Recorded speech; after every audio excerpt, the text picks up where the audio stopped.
Everyone, welcome to my channel सेप्टेम। आज हम लोग करने वाले हैं बिग बॉस 17 के एपिसोड 4 का रिव्यू। हम शुरुआत करते हैं उनके मॉर्निंग से। सबसे पहले वहाँ चाय बन रही होती है, एक एक कप सबकी चाय होने के बाद किसी को चाय पसंद आती है, किसी को नहीं पसंद आती है। वहाँ भी थोड़ी सी कहीं कहीं हमें आर्ग्यू देखने को मिले हैं, वहाँ भी आर्ग्यू चल रहे हैं चाय को लेकर मनारा और सोनिया के बीच में, लेकिन वो आर्ग्यू इतने नहीं चलते हैं, वो वहीं की वहीं शांत हो जाते हैं। बाद में जब चॉपिंग कर रहे होते हैं मुनावर, तो वो भी बोलते हैं कि भाई ये अदरक वाली चाय है या फिर चाय अदरक में गार्निशिंग कर दी है क्योंकि उसमें अदरक ज्यादा होता है। चाय पे चर्चा करते हुए लोग अपने एपिसोड अपने दिन की शुरुआत करते हैं, लेकिन वहां लड़ाइयां फिर से शुरू हो जाती हैं। सबसे पहले हल्का सा आर्ग्यू होता है अंकिता और विक्की के बीच में, क्योंकि अंकिता उनसे पानी की बोलने आती है और विक्की उन्हें इग्नोर कर देते थे, वो उससे वहां से चली जाती है। इसके बाद जो आर्ग्यू सबसे बड़ा आर्ग्यू एकदम बढ़ जाता है वो होता है रिंकू और खानजादी के बीच में। वो आर्ग्यू इतना बढ़ जाता है खाने को लेकर, क्योंकि वो पोहा थोड़ा गलत बना रही होती है, तो वो बोलती है खानजादी रिंकू को कि अगर आप बता देती तो मैं ये पोहा अच्छा बना देती। इस पर रिंकू बोलती है कि आपका टास्क है तो आप ही को करना पड़ेगा। वैसे अगर वो बता देती तो उसमें ऐसा कुछ था नहीं, अगर किसी को नहीं आता अगर पोहा बनाना तो उसमें बताने में कोई बड़ी बात नहीं थी। लेकिन बिग बॉस में क्या है, हर बात का इशू उठ जाता है, तो यहाँ भी एक बहुत बड़ा इशू उठ जाता है। तो बाद में खानजादी बहुत ही गुस्से में उठ के आती है उनके पास और बोलती है कि उन्हें अपने स्टेट का ही खाना खाना है, अगर किसी को नहीं बनाना आता तो वो नहीं बताएंगे, लेकिन खाएंगे वो अपने ही स्टेट का खाना। तो ये आर्ग्यू यहाँ पे इतना बढ़ जाता है। इसके बाद हम अपने एपिसोड में आगे बढ़ते हैं और ये आर्ग्यू को यहीं छोड़ते हैं। फिर हमें एपिसोड में आगे मुनावर थोड़े से इमोशनल दिखाई दिए, क्योंकि वो बता रहे थे कि उन्हें उनके पापा उन्हें यहाँ पर भेजना चाहते थे, वो चाहते थे कि वो बिग बॉस में जाए, लेकिन आज उन्हें उनके पापा देखने के लिए नहीं है, तो वो थोड़ा सा वहां पे इमोशनल हो जाते हैं।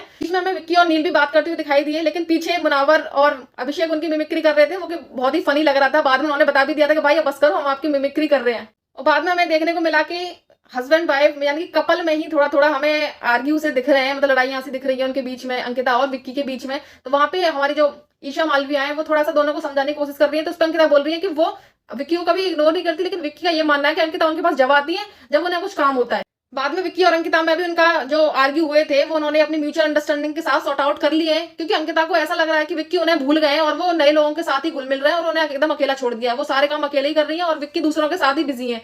तो इस पर विक्की ने भी अपने आप को डिफेंड किया है। उन्होंने बोला है कि उनके साथ ही पहली बार हो रहा है, जो कि अंकिता के साथ 17 साल पहले ही हो चुका है, तो उन्हें भी थोड़ा टाइम लगेगा चीजों को सबको साथ लेके चलने में, सारी चीजों को समझ के चलने में। तो वो अंकिता को बस यही समझाने की कोशिश कर रहे हैं कि वो थोड़ा सा उन्हें टाइम दे, टाइम के साथ साथ सब कुछ सही हो जाएगा। तो उनके बीच में अभी सब कुछ ठीक हो गया है। अभी देखते हैं आगे एपिसोड में और सारे कंटेस्टेंट ने क्या किया, सारे दिन उन्होंने क्या क्या नई नई एक्टिविटी करी, किसने किसको एंटरटेन किया या किसने किसके बीच में आर्ग्यू चले। बाद में मोहल्ले के चौक में सारे कंटेस्टेंट को बुला लिया जाता है, विक्की सबको बाकी बुला के लेकर आते हैं, क्योंकि बिग बॉस ने ऐसा करने को बोलते हैं कि भाई सबको जाओ बुला के लाओ, क्योंकि आजकल बिग बॉस विक्की से बहुत मजे ले रहे हैं, विक्की भैया कर करके, तो उन्हीं को वो भेज देते हैं कि भाई तुम ही जाओ और तुम ही बुला के लाओ, क्योंकि आज कुछ स्पेशल होने वाला था बिग बॉस में।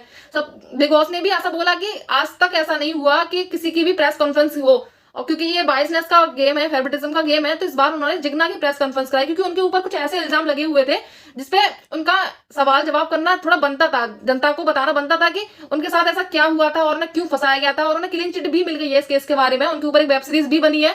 तो वहां पे मीडिया आई थी उनसे कुछ सवाल जवाब करने के लिए, तो मीडिया के कुछ सवालों का वहां जवाब उन्होंने दिया, कुछ का नहीं दिया, कुछ वहां पे उनका लगा कि हाँ भाई उनका जो था एक रियल साइड वो वहां पे उन्हें दिखाया गया है बिग बॉस के थ्रू। तो वहां पे जनता को पता चला कि हाँ उनकी गलती नहीं थी, उन्हें किसी झूठे केस में फंसाया गया था।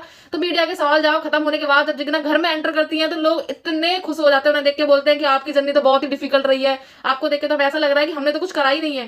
तो इससे इंस्पायर वो लोग हो रहे हैं। वहीं पे मुनावर इतना इमोशनल हो जाते हैं कि उनसे गले लग के वो थोड़ा सा रोते हैं, क्योंकि उनकी जब प्रेस कॉन्फ्रेंस चल रही थी वो तब भी रो रहे थे। तो अभी उनका थोड़ा सा इमोशनल मूवमेंट आ गया, क्योंकि वही सेम चीज उन्होंने भी कहीं ना कहीं ये फेस करी है अपने पास्ट में। अब बात कर लेते हैं बिग बॉस में हुए फिर एक झगड़े के बारे में। ये झगड़ा शुरू होता है सोनिया और खानजादी के बीच में, क्योंकि कहीं ना कहीं खानजादी को ये लग रहा होता है कि सोनिया उनसे गद्दारी कर रही है उनकी दोस्ती में, क्योंकि सोनिया जो बोल रही होती है कि खानजादी किचन नहीं संभाल सकती, तो ये बात उन्हें बुरी लग जाती है। बोलती है कि मेरे मुंह पे आगे बोलो अगर कोई भी बात बोलनी है तो। लेकिन इसी पर झगड़ा इतना बढ़ जाता है कि खानजादी अपनी कहीं ना कहीं लिमिट एक क्रॉस कर देती है। उनका झगड़ा अभिषेक और मुनावर के साथ भी उसी झगड़े में शामिल हो जाता है। तो झगड़ा बढ़ते इतना ज्यादा बढ़ जाता है कि पूरे घर वाले एक तरफ और खानजादी एक तरफ। तो फिर कहीं ना कहीं बिग बॉस को भी ये लग रहा है कि खानजादी कहीं ना कहीं फुटेज लेने की कोशिश कर रही है, तो वो इसके लिए अंकिता को थेरेपी रूम में बुलाते हैं। तो अंकिता से वो पूछना चाहते हैं कि अभिषेक और सोनिया और खानजादी का क्या गेम प्लान है, आपको उनके गेम प्लान को लेकर क्या लगता है। तो उस पर अंकिता बोलती है कि वो कहीं ना कहीं फुटेज लेने की कोशिश कर रहे हैं, और जो अभिषेक है वो कहीं ना कहीं पिछले एक्स कंटेस्टेंट को फॉलो करने की कोशिश कर रहे हैं।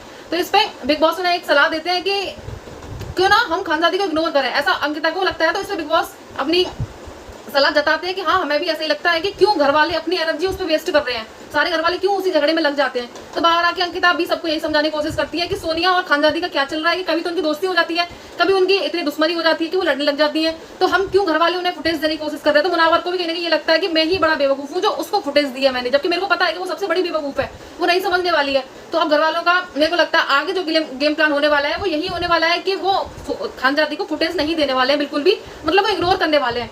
तो देखते हैं अब आगे एपिसोड में क्या होता है। अभी के लिए thank you so much and stay tuned for the next episode review.